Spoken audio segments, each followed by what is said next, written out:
Salve, salve, craque Dásculos! Tudo bem com vocês, pessoal? O professor Pito está aqui, professor de História da equipe, para trazer algumas questões da Unicamp para vocês.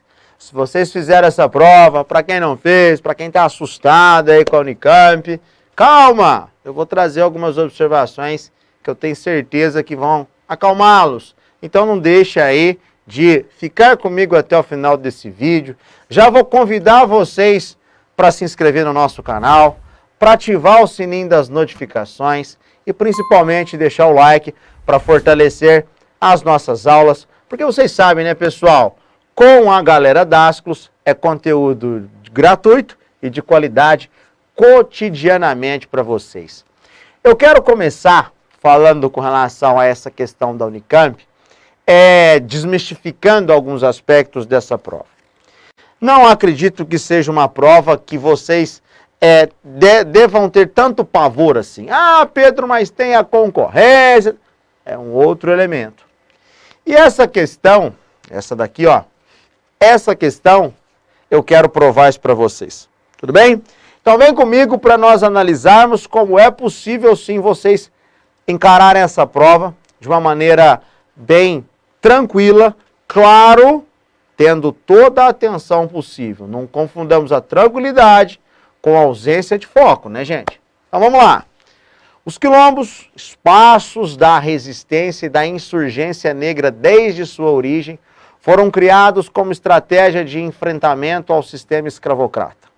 Nos processos de resistência e sobrevivência dos quilombos que chegam aos dias... Olha só, deixa eu pegar aqui, ó. Então nós temos como elemento fundamental os quilombos, tudo bem?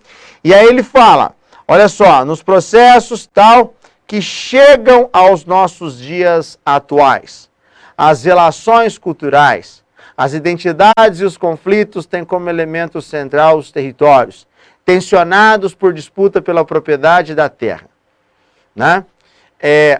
Tensionados por interesses ilegítimos e inconstitucionais de terceiros em disputa pela propriedade da terra. Pouco se divulga que existem atualmente no território brasileiro, olha que dado interessante, aproximadamente 3.500 comunidades quilombolas que guardam um sentimento de pertença a um grupo e a um lugar. Estão distribuídos por todas as regiões do país, com destaque para os estados do Pará, Maranhão, Bahia, Minas Gerais e Pernambuco e o Rio Grande do Sul.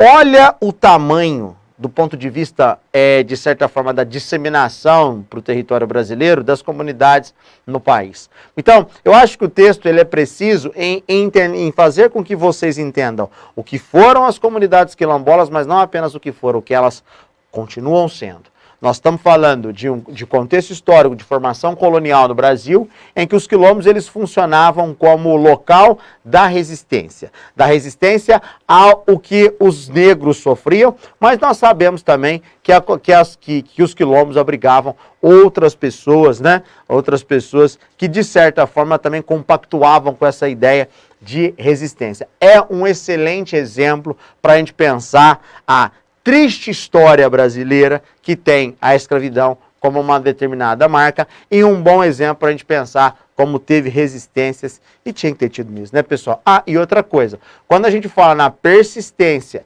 dessas comunidades, ainda hoje, claro, com outros parâmetros, outros padrões, porque nós não temos aquela condição escravista como algo permissivo mais, porém ainda a gente percebe que essas diversas comunidades possui localidades, possui regiões e possui principalmente, né, pessoal, a ligação com essas áreas, com essas regiões. O que é perguntado nesse sentido, então? Fala para nós assim.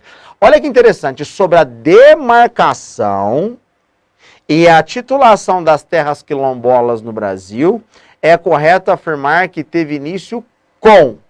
Olha a pergunta, faz todo o movimento histórico e tudo mais, mas reitera para nós o pensamento da demarcação e da titulação. Olha, o que seria demarcar as terras e titular as terras quilombolas? É um reconhecimento por parte do Estado através do status de propriedade para essas comunidades, para aquelas regiões em que elas se encontram, para consequentemente ter as suas produções agrícolas e tudo mais. Como o próprio enunciado ele nos mostrou, nós temos disputas delicadas que envolvem essas áreas. Disputas entre terceiros, como o texto ele diz. Ou seja, nós temos proprietários rurais, ou grandes, ou até grandes proprietários rurais, que não olham isso com bons olhos. Então, o ato de demarcar essas terras, de certa forma, é um ato de legitimar a posse dessas terras por parte dessas comunidades. E outra coisa, gente, não é algo simples, tá certo? Tem todo um movimento em que você passa por um reconhecimento, passa por uma aprovação, passa por uma análise do Estado. Só que a pergunta não é nesse sentido, a pergunta é, as demarcações teve início com o quê?